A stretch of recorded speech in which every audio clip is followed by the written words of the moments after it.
Welcome to another edition of the Red Zone podcast. I'm your host, Emmanuel Point du jour, and today, another week of CFL Tiers after week 16, heading into week 17. A lot of playoff scenarios to get to with these tiers, but let's start with some bad news. The Ottawa Red Blacks are in Sunset Valley. Yes, they are eliminated from the tiers. No more Red Blacks for the rest of 2025 and their loss to Winnipeg. I mean, I was going to allow them one more chance if they lost this week. It depended on how they lost, and that's why they're eliminated from the tiers.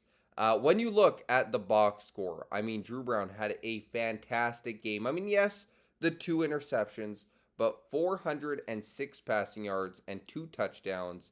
Geno Lewis had 155 yards receiving, 101 yards for Justin Hardy.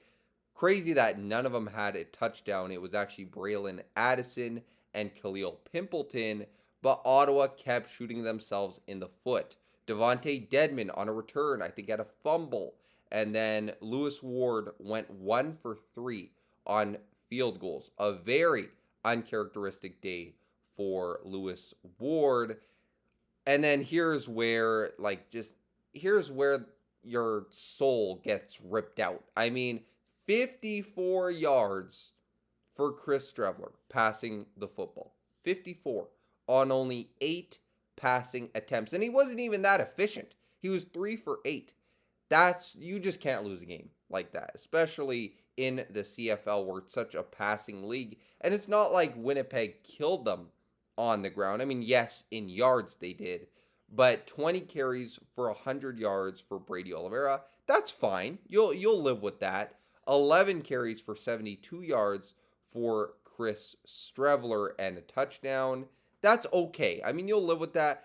And then in the receiving game, nobody really had a big day. 24 yards for Joey Corcoran. Interesting.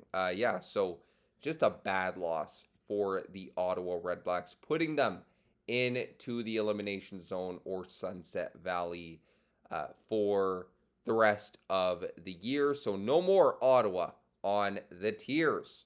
Next, this is probably the final push for the Elks and the Argos. The Elks are in danger there. As you can see on the bottom, they have a little bit of a color there to their tiers. And that, as you know, with Ottawa, can really significantly move up and you can be in real danger. I know it's very low right now, but just watch out. I mean, another loss here or a bad loss to the Rough Riders, could have them heading to Sunset Valley. But for now, they're still on the tiers after a heartbreaking loss to the Hamilton Tiger Cats off a game-winning field goal by Mark Leggio.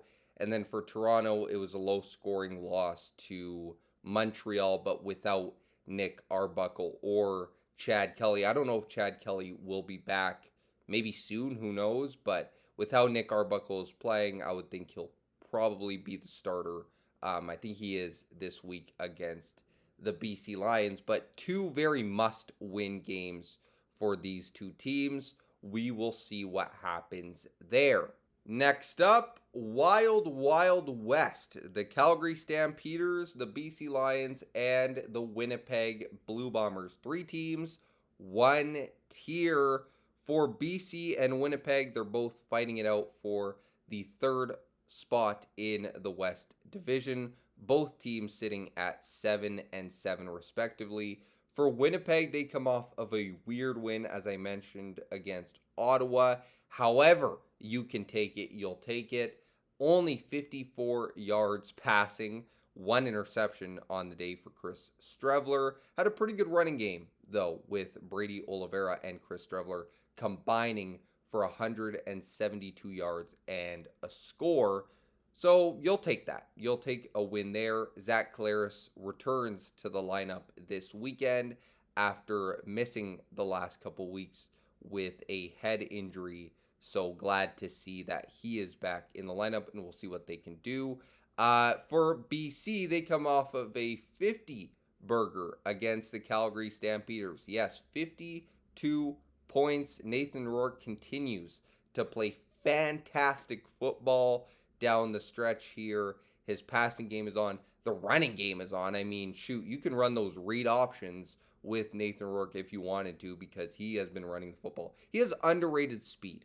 Underrated. And he can just fly down the field, turn on the jets, and make defenders miss in the open field. He has been something else to watch over the last couple weeks. And then you get to the Calgary Stampeders. Look, maybe I'm just a fan, but I was really thinking there was a possibility that they might get expelled from the tiers this week after the performance they put up last week against the BC Lions. 52 points allowed. That defense did not show up. And in the offense, there was an APB out for them as well. We couldn't find them all night long. Boy, it was a rough game. I know there was injuries to Vernon Adams Jr. and then PJ Walker. He's probably out for the year.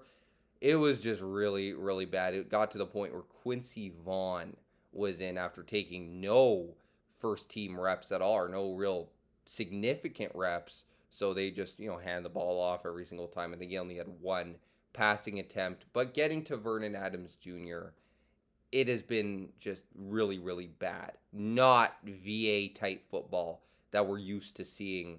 As we take a look at these numbers, and man, oh man, they are down significantly compared to the first 9 games of the season. I mean, look at this.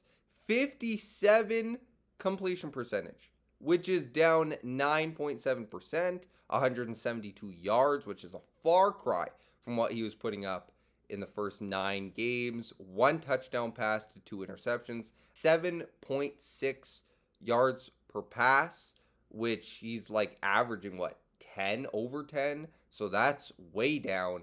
And then same with passer rating. And as I put at the bottom there, worst 3-game stretch in career.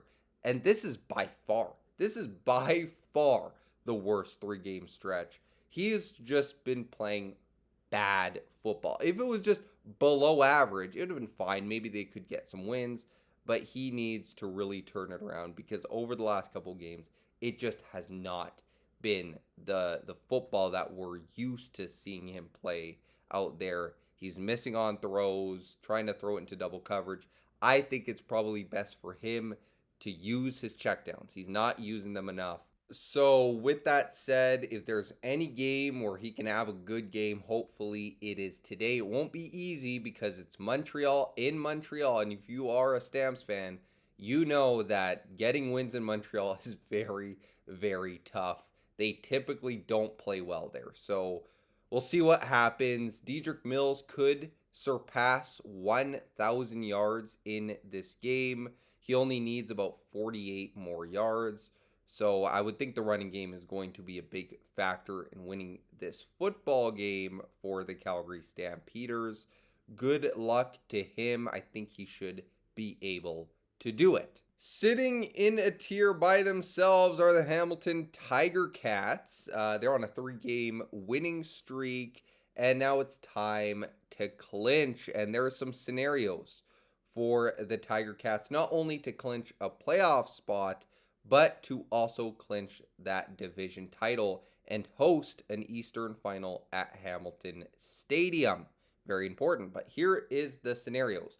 Both Hamilton needs to win, but the other ones are a Toronto loss that would clinch a playoff berth, and a Montreal loss would clinch a division title.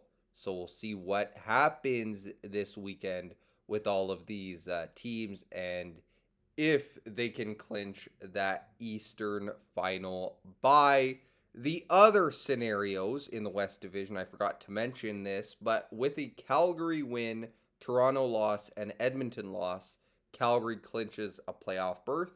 And with a BC loss and Saskatchewan win, Saskatchewan would secure a home playoff date. And getting to those riders now, and we have clear path. Yes, I said it. A clear path to clinching the division title in the West, because the Calgary Stampeders have lost back-to-back games don't leave the door open, right? You got to make sure that you host this playoff game, a very coveted West final that has belonged to the Winnipeg Blue Bombers, but that's going to be changing this year in the West.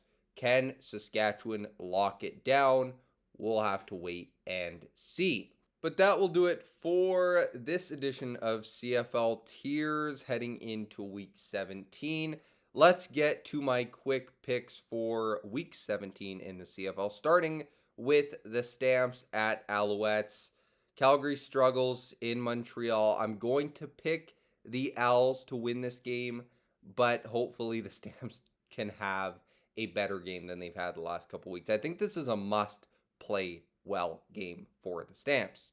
The Argos at Lions. Give me BC with how they've been playing over the last couple weeks. And in addition, they're getting James Butler back in the lineup, so that should help. The Tiger Cats at Blue Bombers. I'm going to take the Tiger Cats to win this series against the Bombers. And then the Riders at Elks. Give me the Rough Riders, probably to eliminate the Elks from any playoff chances in the West Division. But that will do it. I hope you enjoyed, and we will see you on the next episode. Peace.